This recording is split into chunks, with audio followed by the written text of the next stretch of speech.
Hindi pa rin natalakay ang proposed 2026 budget ng DPWH sa bicameral meeting kahapon.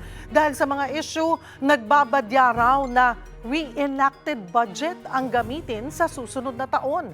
Bagay na hindi raw pabor ang palasyo. Para bigyan ng mukhang balita, Mobile Journal, Amy Atienza. Alas 4 ng hapon dapat magpapatuloy ang Bicameral Conference Committee meeting para sa proposed 2026 national budget. Pero 3 oras na ang lumipas. Wala pang galaw sa sesyon. Paliwanag ni Senator Kiko Pangilinan, hinihintay pa nila ang datos mula sa DPWH. Itong sinabi ni Sec Vince Dizon na i-recompute nila, hindi ba? Yung kanilang cost of materials. So, we're waiting for that because that will now give us an idea ano yung magiging actual na cost. Kinalaunan, nagdesisyon na ang BICAM na talakayin muna ang budget ng Departments of Agrarian Reform at Interior and Local Government. Na-defer naman ang pagtalakay sa budget ng National Irrigation Administration.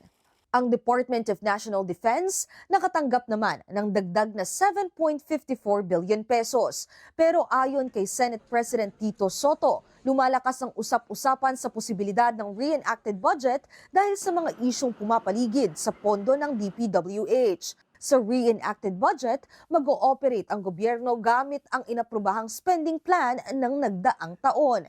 Para kay Senate President Pro Tempore Ping Lacson, mas mainam na ipatupad ang reenacted budget hanggang unang quarter ng 2026 kesa ipasa ang national budget nang hindi nabubusisi ng maayos.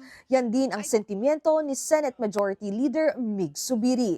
Nila acceptance, sir, than a corruption-conducive, gap-ridden budget. Inumpisa na ng executive, sinabi nila ayaw na nila ng corruption.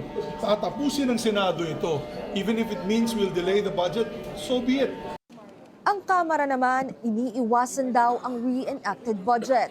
Tinatrabaho raw nila sa Senado na maresolba ang mga pagkakaiba sa proposed 2026 budget ng DPWH. Maganda po. Ako, whenever the communication lines are kept open, that to me is progress. The worst that can happen in a situation like this is that both parties would refuse to engage with each other. Kahit si Pangulong Bongbong Marcos, tutol daw sa reenacted budget.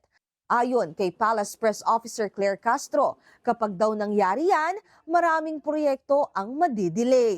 Target ng BICAM na maratipikan ang 2026 General Appropriations Bill sa December 22 bago ipadala kay Pangulong Bongbong Marcos para malagdaan. Mga kapatid, Mobile Journal, Amy Atienza po, hatid ang muka ng balita.